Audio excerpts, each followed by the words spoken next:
सही भी होना चाहिए, वो सिर्फ हो रहा है ये काफी नहीं है। इस पे भी जो काम कर लेते हैं, इसको स्ट्रॉन्ग कर लेते हैं, वो सिलेक्शन में टॉप पे पहुंच जाते हैं और मॉक टेस्ट में आप देखेंगे वो टॉप पे आ जाएंगे। ऐसा हो ही नहीं सकता कि आप इन सब चीजों पे काम करें और मॉक टेस्ट में आपकी रैंक पूछना हो। तो बच्चों क्या आप लोग मॉक टेस्ट दे रहे हैं जेईई मेंस के?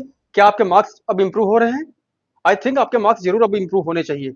और अगर आपके मार्क्स इंप्रूव नहीं हो रहे हैं मॉक टेस्ट रोज एक देने के बाद भी, इट मीन्स आप सबसे बड़ी गलती कर रहे हैं।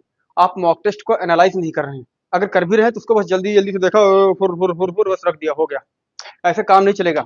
आप किसी टॉपर से मिलके देखिए, या जिसने बहुत ही कम टाइम में जेईई मेंस में या किसी भी कॉम्पिटेटिव एग्जाम में अच्छी रैंक हासिल की हो, आप उससे जाकर के एक बार बात करिए। जाकर के बात करिए, आप आपको बता देगा कि उसने किस तरीके से प्रैक्टिस की। जो लोग कम टाइम में जेईई मेंस या कोई भी कॉम्पिटेटिव एग्जाम क्वालिफाई करते हैं, उनके अंदर जो आप एक कॉमन चीज देखेंगे वो ये कि सबसे पहले वो देख लेते हैं कि उनकी कमी क्या है वर्सेस वहां पे रिक्वायरमेंट क्या है। अगर वहां पे रिक्वायरमेंट स्पीड और एक्यूरेसी की है, ठीक है, और कॉन्सेप्चुअल तो है ही। अब अगर इन तीन चीजों पे आपने काम कर लिया तो आपकी रैंक क्यों नहीं आएगी भाई? हम्म आपके मॉक टेस्ट में अगर आपका परसेंटाइल आगे नहीं बढ़ रहा है, कुछ इंप्रूवमेंट नहीं दिख रहा है, इट मीन्स आप डेली मॉक टेस्ट तो दे रहे हैं बट उसको एनालाइज नहीं कर रहे हैं, मॉक टेस्ट की एनालिसिस नहीं कर रहे हैं। जब तक आप नहीं करेंगे आप देखेंगे आप में कोई इंप्रूवमेंट नहीं होगा। ये कुछ ऐसे ही है कि जैसे मान लीजिए एक रेस में कोई घोड़ा दौड़ता है, आप अपना घोड़ा दौड़ाते हैं, वहां से हार के आ जाते हैं, वहां पे हार हो जाती है, रोज घर पे आते हैं और बाद में पता नहीं लगता कि यार क्यों हार रहा मेरा घोड़ा है और क्या कमी उसमें रह गई है। क्या वहां पे वो पिच इसको सूट नहीं कर रही है, जो ट्रैक है वो सूट नहीं कर रहा है, या फिर क्या इसको सही न्यूट्रिशन नहीं मिल रहा है, या फिर क्या दिक्कत है, या प्रैक्टिस नहीं है। तो वही चीजें यहाँ पे भी होती हैं। मैंने कहा था आपसे कि आपको दो दो शीट्स बनानी है, जिसमें एक शीट जो आपकी होगी वो कॉन्सेप्चुअल होगी, दूसरी जो होगी जो अदर पैरामीटर्स हैं लाइक आपकी स्पीड और एक्यूरेसी, टाइमिंग, उसको लेकर के होगी। क्या आपने किया? Please be honest with your self, क्योंकि आपके पास एक महीना भी नहीं है अब, ठीक है? आप इस चीज को अभी भी टाइम है आपके पास, मैं कह रहा हूँ इसको फॉलो करिए। देखिए मैं क्या बता रहा हूँ। मैंने कहा से आपसे आपसे कहा था दो टेबल्स बनानी है आपको। इधर बना लीजिए टेबल 1 और इधर टेबल 2। इसमें करना क्या है आपको? ये टेबल 1, ये टेबल 2, ठीक है? इसमें क्या करना है आपको? इसमें बस आपको क्या करना है, कॉन्सेप्चुअल चेक। कॉन्सेप्चुअल चेक आपको देखना है कि पर डे कौन सा टॉपिक जो टॉपिक्स आप में थे, किस टॉपिक के क्वेश्चंस आपके गलत हुए। पहले आपको उसको एनालाइज करिए कि उसकी वजह क्या थी। क्या स्पीड या एक्यूरेसी नहीं थी? क्या एक्यूरेसी नहीं थी इसलिए गलत हुआ? वो तो सिली मिस्टेक भी हो सकती है, कैलकुलेशन मिस्टेक हो सकती है, या फिर कॉन्सेप्चुअल मिस्टेक थी।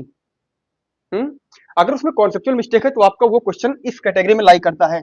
इसमें क्या करिए, आप तीन बनाइए, तीन कॉलम्स। सबसे पहला आपका, आपको जो वीक है टॉपिक, मॉडरेट, और उसके बाद में स्ट्रॉन्ग।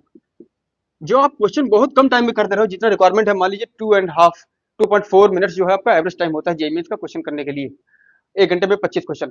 अगर उसमें आपका बहुत इजी हो जा रहा है, मान लीजिए 1.5 मिनट में हो जा रहा है क्वेश्चन, तो आपका स्ट्रॉन्ग है, इसमें रख दीजिए।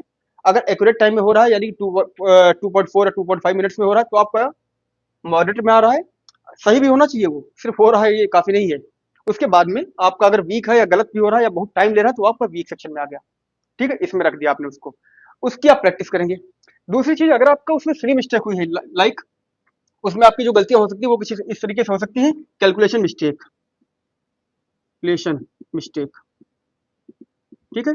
या फिर इसमें क्या हो सकता है, डिलेड, डिलेड टाइम ज्यादा लग गया, ठीक है, ओवर टाइम लग रहा है इसको सॉल्व करने में, तो वो इस कैटेगरी में आ जाएगा, उसमें रखिए। अब आप क्वेश्चन को देख करके आपको उसमें पता लगाना है कि उसमें एक्चुअल में मिस्टेक आपने क्या की। अगर कॉन्सेप्चुअल मिस्टेक है तो उसमें करिए। मान लीजिए आपने इलेक्ट्रोस्टैटिक्स पढ़ा, इलेक्ट्रोस्टैटिक्स आपका बड़ा स्ट्रांग है, उसके क्वेश्चन आपके बहुत अच्छे हाई लेवल के क्वेश्चन आए थे, कैपेसिटर के क्वेश्चन थे, या मान लीजिए इसमें आपको कोई डिस्क प्लस उसमें एसएचएम मिला दिया, ठीक है, इसमें मूवमेंट ऑफ इनर्शिया से उसको कोरिलेट कर दिया, उस टाइप का क्वेश्चन था, आपने उसको खड़ा के सॉल्व कर दिया, तो आप उसको इलेक्ट्रोस्टैटिक्स को इसमें रखेंगे, स्ट्रांग में।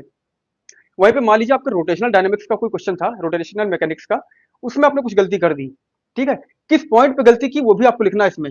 वीक भी नहीं है आपका, मॉडरेट भी नहीं है आपका, स्ट्रांग है। टू में बना दीजिए आप क्या, उसमें आपका क्या है, वीक है और मॉडरेट और स्ट्रांग नहीं है।